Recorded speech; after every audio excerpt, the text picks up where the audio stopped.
Welcome back, everyone, to another deep dive. Always fun to be back. Today, we're going to be diving into something, A little different. yeah, a little different this time. Yeah. We are looking at instrumental transcommunication, or ITC. ITC. And the source material that we are looking at is a video by Steve Huff, where he is using a DR60 recorder to try to communicate with spirits. And it is spooky stuff, and it gets even a little more spooky because one of the spirits that he believes he is talking to was beheaded. Oh, wow. So this should be interesting. Yeah. There's a natural human desire to connect with those that we've lost, and I think that's what makes this so fascinating. Absolutely. This idea that a device could bridge that gap between the living and the dead. Right, and that's what ITC is all about, and that's kind of what we're going to be exploring today. Exactly. So let's jump into it. Okay. So the video starts out, and Steve is talking about something very normal, like his mustache. Right. And how he had recently shaved it and people's reactions to it. Kind of a lighthearted start. Yeah, and then it takes a very quick turn. Oh. When he introduces his DR60 recorder and his pet snake, Casper. So he's got a snake. He does have a snake named Castro. That's setting the scene. It is very much setting the scene. And it's like, okay, things are getting a little weird now. A little spooky. Yeah, a little spooky. And then he kind of drops his bombshell where he's like, okay, I'm sensing a spirit. Okay. And I had this vision of a man being beheaded. Oh, wow. And he asks the spirit to confirm this vision. So he's not just going with it. He's asking for some validation. Exactly. Okay. So he's using this method where he's asking these very specific yes or no questions. Okay. And he's listening back to try to hear any responses from the spirit world. And this is what's called electronic voice phenomena. EVP. Or EVP. Yeah. And that DR60 is a popular choice among enthusiasts. Right. Because of the sensitivity of the recorder. Yeah. So people really believe that it can pick up on these really, really subtle sounds, but then when it comes to analyzing those sounds, that's where things get a little... Yeah. Well... Tricky. Tricky because it's subjective. Yeah. What I might hear as a word, you might hear as just random noise. Exactly. So there's really no scientific consensus on whether these voices are actually spirits. Right. It could be wishful thinking or our brains trying to find patterns and randomness. That's called pareidolia. Like seeing faces in the clouds. Yes. Or hearing a voice when there's not one there. Right. And so it really makes you question how much of what we're hearing is real and how much of it is our brains kind of filling in the blanks. Absolutely. But Skiddy is convinced that he's hearing these answers to his questions. And specifically, when he's asking about the beheading, he believes he hears a yes. Okay. When he's asking about the afterlife, he believes he hears heaven. Wow. And then the biggest claim is when he asks if this spirit has found peace. He believes he hears, I found God. That's a pretty bold claim. It is. And ITC itself is a very controversial area. I mean, there's no definitive proof that devices can actually connect us with the deceased. But even with all that skepticism, it's hard not to be intrigued by the possibilities. Oh, absolutely. So let's actually listen to the audio clips. Okay, let's hear. So we can all be the judge whether or not we hear these things. So first up, we have the clip where Steve asks if the spirit is able to find the light, and he believes the response is heaven. Okay. So listen closely and tell me what you hear. All right, here we go. Do you hear a voice? Is it just static?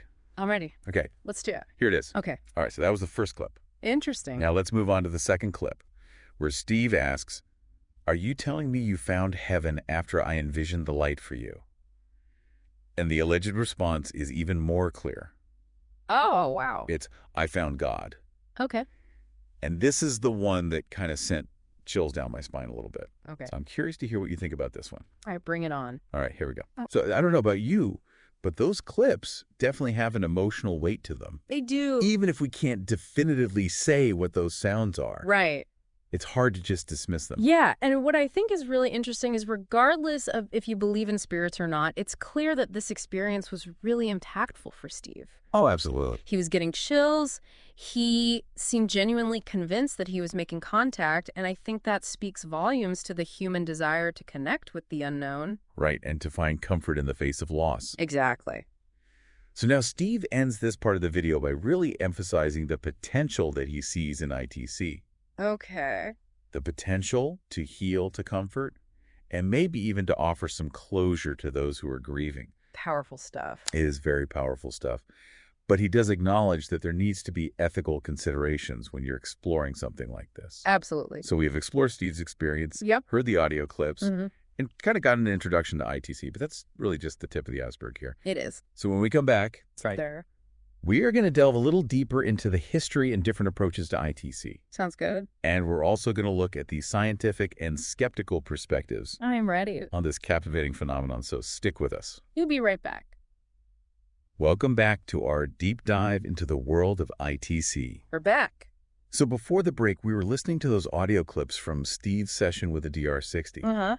But now I kind of want to take a step back and look at the broader picture of instrumental transcommunication. Yeah, so we've all heard of EVP, electronic voice phenomena. Right. But this idea of using technology to talk to spirits has actually been around for a lot longer than just these digital recorders. Really? Yeah, it goes all the way back to like the early 1900s. Wow. When researchers were experimenting with radio waves and photography. Interesting. Trying to capture evidence of the paranormal.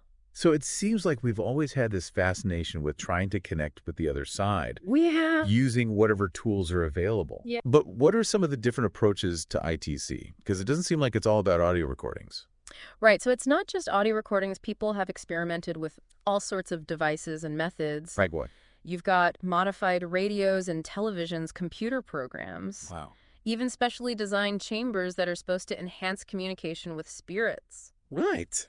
Yeah, some researchers focus on the visual side of things, trying to capture images of spirits on film or video, while others are exploring things like dowsing rods and Ouija boards, believing that these can be used as like conduits for communication. So it's like a whole spectrum of techniques and technologies all aimed at bridging this gap between the living and the dead. It is. But how do we even begin to separate like genuine phenomena from hoaxes or wishful thinking? Because I can imagine there's been a lot of skepticism surrounding this field over the years. Absolutely, and rightfully so, because the field has definitely had its share of controversies and questionable claims. Some skeptics argue that EVPs are nothing more than stray radio signals, environmental noise. Makes sense. Or even the recorder picking up the operator's own sub-vocalization. Sub-vocalization? Yeah, those tiny sounds our vocal cords make even when we think we're silent. Oh, so like when you're reading in your head? Exactly. So it's easy to see how we can misinterpret these sounds, especially when we're really hoping to hear something specific. Right. And then you've got those visual examples. Right, like the spirit photographs. Right. The video. Exactly. And those have been heavily scrutinized as well. I bet. A lot of those supposed spirit photographs turned out to be double exposures. Tricks of the light, or even just straight up fakes. Right, and with video, I mean, it's so easy to manipulate these days. You can make anything look real. You can. So it sounds like it's a real battle between belief and skepticism in this field. It is. So what about mainstream science? Yeah.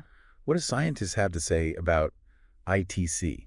Well, mainstream science as a whole doesn't really acknowledge the existence of spirits or the afterlife. Right. The prevailing scientific view is that consciousness is a product of the brain. Okay. And when we die, our consciousness ceases to exist. So from that perspective, there's really no way to communicate with the dead. Right. There's no mechanism to explain how that would even be possible. So for scientists, it really comes down to a lack of verifiable evidence. Exactly. That meets their standards. Right. But does that mean we should just dismiss ITC altogether? Well, not necessarily. Some researchers, including scientists who are open to exploring the unknown, believe that we shouldn't completely rule out the possibility. Okay. They argue that consciousness might be a lot more complex than we currently understand. Okay. And there might be aspects of it that actually survive bodily death. So there's this gap between what science can explain and what people are experiencing. There is. And that's where ITC kind of sits, trying to bridge that divide. Exactly. And that's what makes it so fascinating. It pushes us to question our assumptions about reality and the limits of human understanding. It's like we're on the edge of this uncharted territory. We are. And even if we don't find what we're looking for, the journey itself can be really enlightening. Precisely. And it's important to remember that while technology plays a role in ITC, it's ultimately about human connection. Absolutely. That desire to reach out to loved ones we've lost, to seek answers about the unknown, and to explore these mysteries of life and death. Now, we've been talking about the scientific perspective and the skeptical perspective. Yeah. But what about the people who actually believe in ITC and practice it? Right. What drives them? Well, for a lot of people involved in ITC, it's a deeply personal quest. Oh. They may have had their own experiences with the paranormal, lost loved ones they long to connect with, or they just have this deep-seated belief in the continuation of consciousness after death. Right. So for them, ITC offers a way to explore these beliefs and to seek evidence that supports their worldview. So it seems like there's this emotional core to ITC. There is. This drive to connect with something beyond ourselves. Absolutely. And find meaning in the face of loss. Exactly. And the unknown. It's not just about gadgets and technical analysis. Right. It's about human emotions, longing, and the search for something that transcends our everyday reality. Okay, so we've covered a lot of ground here. We have. We've talked about the history of ITC, the different approaches, the scientific and skeptical perspectives, as well as the motivations of those who believe in it. Yeah. But there's one crucial aspect we haven't really talked about yet, and that's the ethical implications. Ooh, yeah, that's a big one. Of communicating with the dead. That's right, because if we can actually talk to spirits, right, it raises a whole host of moral and ethical questions that we really can't ignore. So when we come back, we will dive into those ethical considerations surrounding ITC, exploring the potential benefits and the risks, and really looking at what it means to engage with the spirit world responsibly. So stay tuned. Welcome back to the show. We're in the home stretch now. We've been exploring this fascinating world of ITC. Yeah. And we've heard Steve's story. We've delved into the history with the different approaches. And we've even looked at it from the scientific and skeptical perspectives. We have. But now we got to address the elephant in the room. The big one. The ethical considerations. It's not just about spooky sounds and cool gadgets, right? Right. We're talking about potentially communicating with the dead. And that raises all sorts of moral and ethical questions. Absolutely. So let's unpack that. What are some of the specific ethical concerns that come to mind when you think about ITC? Oh, I think the biggest one is the potential for harm. Okay. Like, if we're not careful, ITC could be used to exploit people who are grieving. Right. Especially those who are vulnerable. Absolutely. Imagine someone using this technology to offer false hope. Oh, gosh. Or even to manipulate people for money. It's a scary thought. It is. It's a chilling thought, but we can't ignore the potential for abuse here. It's like giving those fake psychics and mediums a whole new set of tools. Exactly. To prey on people. Yeah, it's crucial that we approach ITC with a sense of responsibility. Absolutely. And caution. And beyond the exploitation issue, there's the question of consent. Right, like, do spirits even want to be contacted? Right. Just because we have the technology to reach out doesn't mean we have the right to intrude on their peace, you know, especially if they died under traumatic circumstances. That's a good point. It makes you wonder if spirits have the same rights as the living. Exactly. Do they have a right to privacy? Right. A right to not be bothered? And how do we even know if they're giving consent? Yeah. Can we be sure they're not being coerced or manipulated? Right. These are tough questions. They are. And we're really just starting to think about them. Right, as we delve deeper into this field. Exactly. So we need to develop some ethical guidelines. Some protocols for how to engage with the spirit world responsibly. Definitely putting respect and sensitivity first. Always. It's like we're venturing into uncharted territory, not just with technology, but ethically too. We are. We need to be really careful here. Absolutely. And consider the consequences of our actions. Right. And even if we approach ITC with the best intentions, we can still misinterpret messages. Oh, absolutely. We've talked about how subjective EVP analysis can be. Right. Our brains love to find patterns. Right, even when they might not be there. Exactly. So imagine the harm that could be caused by misinterpreting a spirit's message. Especially when you're talking about sensitive topics. Exactly, like life and death and the afterlife. Right. We could end up causing more pain than comfort.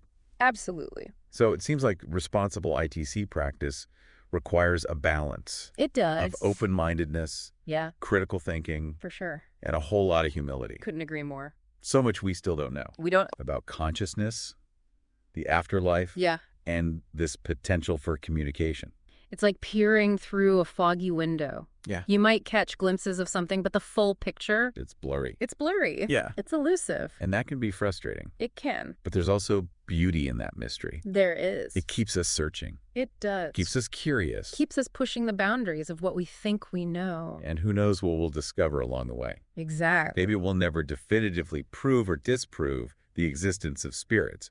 But exploring these possibilities, it can really challenge our assumptions. It can. Expand our understanding of consciousness, and maybe even help us connect with something larger than ourselves. Absolutely, and that's what makes ITC so fascinating. It really is. And potentially transformative. It's forcing us to confront these big questions. It is.